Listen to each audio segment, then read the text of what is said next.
প্রিয় শিক্ষার্থী বন্ধুরা, আসসালামু আলাইকুম। আশা করি তোমরা সবাই ভালো আছো। তো আজকে আমি তোমাদের চতুর্থ শ্রেণীর তোমাদের অধ্যায় যে 4 অধ্যায় রয়েছে, তো তারই কিছু গুরুত্বপূর্ণ সৃজনশীল থেকে আজকে একটি সৃজনশীল তোমাদের সামনে নিয়ে হাজির হয়েছি, যেটি প্রায় পরীক্ষাতে পড়তে দেখা যায়।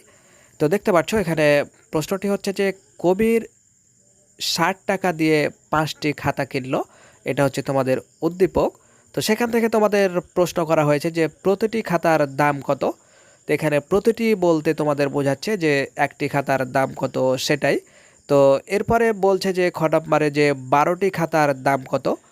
এরপরে গ নম্বর প্রশ্ন করছে যে 360 টাকা দিয়ে কয়টি খাতা কিনতে পারবে।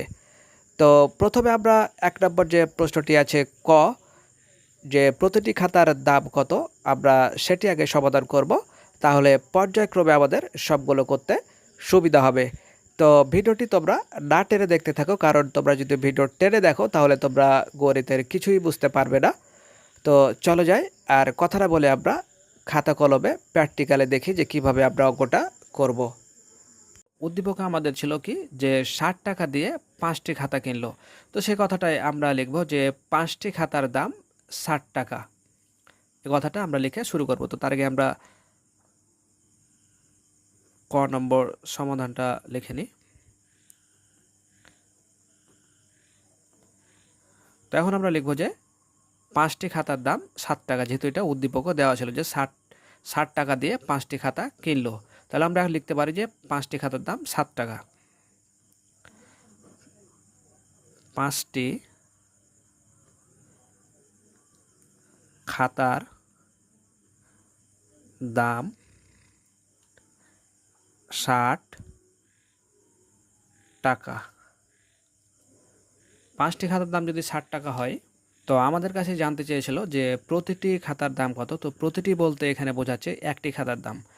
তাহলে আমরা লিখব এখন যে একটি খাতার দাম, একটি খাতার দাম। তো একটি খাতার যখন আমরা বের করবো তখন আমরা 60 দিয়ে 5কে ভাগ দিয়ে দেবো, তাহলে হয়ে যাবে 60 বিভক্ত এই যে 5। যদি এখানে বলতো যে 5টি খাতার দাম 70 টাকা, তাহলে আমরা এখানে 70 দিতাম, দিয়ে আমরা 5 দিয়ে ভাগ করতাম। যদি দিত যে 6টি খাতার দাম 100 টাকা, তাহলে আমরা এখানে 100 দিতাম আর এখানে 6 দিতাম।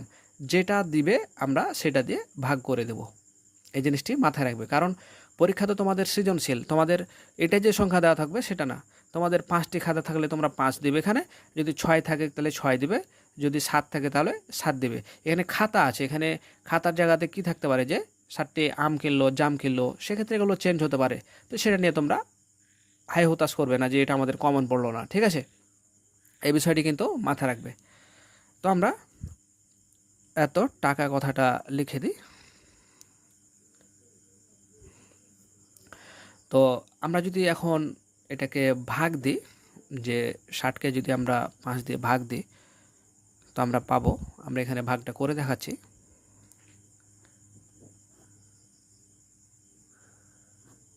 তো দেখো, আমরা যদি ভাগ করি তাহলে এরকম হয় ভাগটা, যে এটা যেহেতু একটা সংখ্যা আলাদা সংখ্যা, এটাও আমরা একটা সংখ্যা, তো সেক্ষেত্রে আমরা 1 ঘর নেব।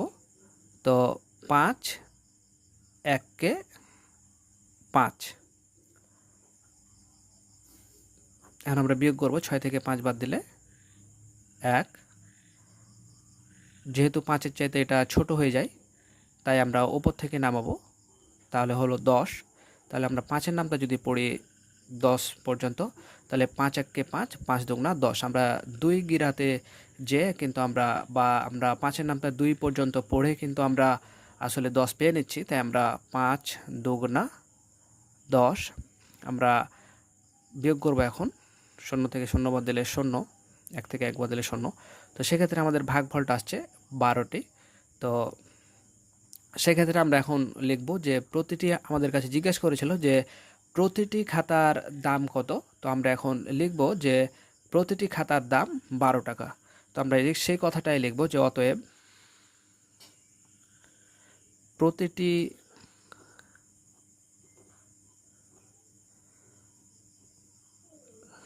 খাতার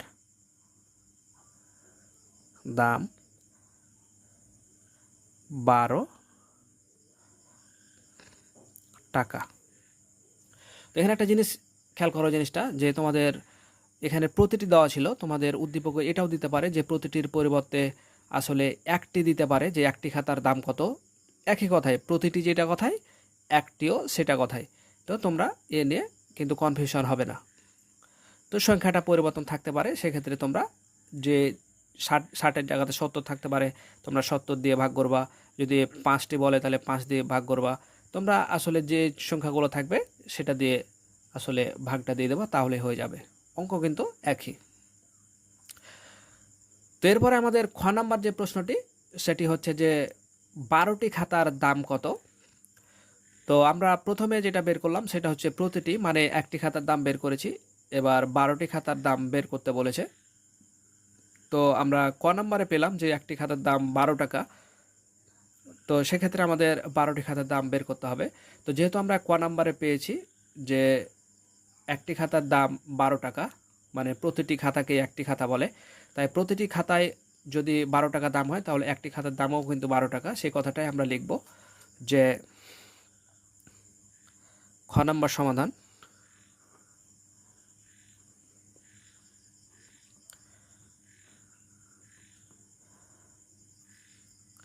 আমরা লিখব যে ক থেকে পাই, যেহেতু আমরা এটা কয়ে পেয়েছি যে একটি খাতার দাম কত। তো আমরা লিখব যে ক থেকে পাই, ক থেকে পাই একটি খাতার দাম 12 টাকা। একটি খাতার দাম 12 টাকা। তো আমাদের কাছে 12টি খাতার দাম জানতে চেয়েছে, তাহলে আমরা এখন লিখতে পারি যে অতএব 12টি খাতার দাম, অতএব 12টি খাতার দাম। তো একটি খাতার দাম যদি 12টি হয়, 12 টাকা হয়, তাহলে আমরা 12টি খাতার দাম, আমরা 12কে আমরা 12 দিয়ে গুণ করব। অর্থাৎ 12 টাকাকে আমরা যদি 12 দিয়ে গুণ করি তাহলে সেক্ষেত্রে আমরা আমাদের কাঙ্ক্ষিত উত্তরটা পেয়ে নেব।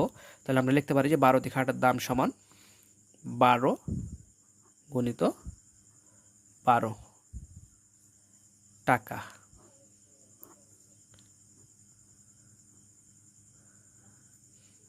সমান, আমরা এখন 12কে 12 দিয়ে যদি গুণ করি, আমরা একটু সাইডে দেখি গুণটা। আমরা যদি 12 দিয়ে গুণ করি তাহলে আমরা 2 দুগুণা 4 পাবো। এবার 2কে যদি 1 দ্বারা গুণ করি তাহলে 2 1-কে 2 পাবো। এবার আমরা দ্বিতীয় ঘরের কাজ করব, তাহলে 2 1-কে 2, 1 1-কে 1। তো সেক্ষেত্রে আমরা পাবো 4 4 1, আমরা পাবো 144 টাকা।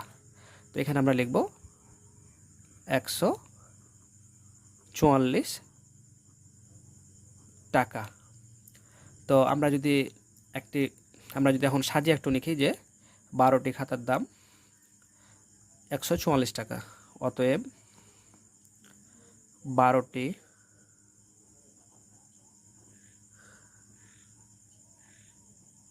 খাতার দাম 144 টাকা। তো চলো যাই, এবার আমরা গ নাম্বার যে সমাধানটি ছিল সেটা একবার দেখে নিই। তো আমাদের গ নাম্বারে বলেছিল কি যে 360 টাকায় কয়টি খাতা কিনতে পারবে। তো আমরা সে উত্তরটার দিকে যদি একটু লক্ষ্য করি তাহলে আমরা দেখতে পাবো যে 12 টাকাতে কিন্তু আমাদের পাওয়া যায় একটি খাতা।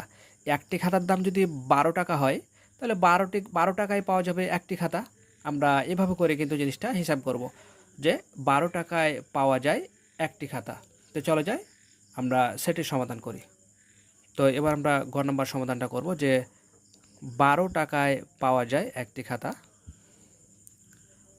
12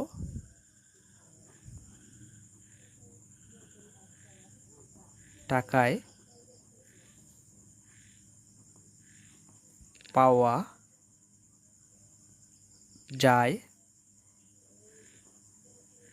একটি খাতা। তাহলে আমাদের উদ্দীপকে বলেছিল কি যে 360 টাকায় কয়টি খাতা পাওয়া যাবে, ঠিক আছে না?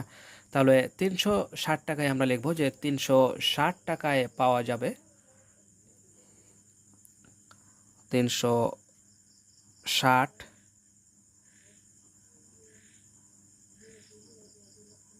টাকায় পাওয়া যায়। তাহলে আমরা এখন 360কে যদি 12 দিয়ে ভাগ দিই, 360কে যদি আমরা 12 দিয়ে ভাগ দিই, তাহলে আমরা আমাদের কাঙ্ক্ষিত উত্তরটি পেয়ে নেব। তো আমরা ভাগটা একটু করে দেখি। এখানে আমরা সাইডে যদি একটু ভাগটা করি, 360, তাহলে আমরা এখন 12 নামটা পড়বো। আমরা এখানে 2 ঘর নেব, তাহলে 12 1 কে 12, 12 দুগুণে 24, 3 12 36, এখানে যেহেতু 36 আছে মিলে যাচ্ছে, তাহলে আমরা 3 12 36 নিতে পারি। 3 12 আমরা 36 নিলাম। এখানে নামে 0, 6 থেকে 6 বদলে 0, 3 থেকে 3 বদলে 0। তো যেহেতু 12 চাইতে 0 ছোট হয়ে যায়, আমরা উপর থেকে একটা 0 নামাবো। তো 0 নামার পরেও কিন্তু দেখো ভাগ কিন্তু আসলে যাচ্ছে না, এটা একবারও যাচ্ছে না, ঠিক আছে না? আমরা 12 1 কে 12 দিলে কিন্তু জিনিসটা বেশি হয়ে যায়। তো ভাগের নিয়ম যেহেতু বেছে নিতে পাবো না, তো সেক্ষেত্রে আমরা এটা 0 বাদ যাবে, এটা একবারও যাবে না। তো 0 থেকে 0 বাদ দিলে আবার 0ই হয়। তো সেক্ষেত্রে একটা জিনিস খেয়াল করো, উপর থেকে 0 আমরা নামালছি, কিন্তু নামার পরও ভাগটা কিন্তু যায়নি। তো যেহেতু ভাগটা যায়নি, সেহেতু উপরে একটা 0 উঠবে। এই জিনিসটি কিন্তু মাথায় রাখবে সব সময়। তো এখানে আমরা তাহলে খাতা পাচ্ছি 30টি। দেখো আমরা 30টি ভাগফল পেলাম, আমরা 30টি। তো এখানে খেয়াল করার জিনিসটা যে 360 টাকায় কয়টি খাতা কিনতে পারবে। আমাদের প্রশ্ন ছিল কি যে 360 টাকায় কয়টি খাতা কিনতে পারবে। তো 360 টাকার জায়গায় যদি 500 থাকতো, তাহলে আমরা 500 দিয়ে আমরা একটি খাতার যেটা দাম সেটা দিয়ে ভাগ করে দিতাম, তাহলে কিন্তু চলে আসবে। এখানে একটি খাতার দাম যদি 15 টাকা আসতো, তাহলে আমরা 15 দিয়ে ভাগ দিতাম। এখানে যতই সংখ্যা থাকুক না কেন, আমরা একটি খাতার দাম যদি বের করতে পারি, তাহলে কতটি কিনা যাবে সেটা আমরা অনায়াসে পেয়ে নেব। তো সেক্ষেত্রে আমরা এখন কথাটা যদি সাজিয়ে লিখি যে 360 টাকায় 30টি খাতা কিনতে পারবে।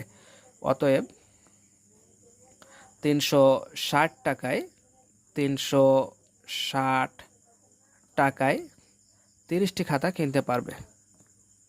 30টি খাতা কিনতে পারবে। এটা হচ্ছে রাফ, এটা বোঝানোর জন্য আর কি। তো প্রিয় শিক্ষার্থী, ভালো থেকো। দেখা হবে তোমাদের পরবর্তী ক্লাসে নতুন কোনো গণিত নিয়ে। সে পর্যন্ত আল্লাহ হাফেজ।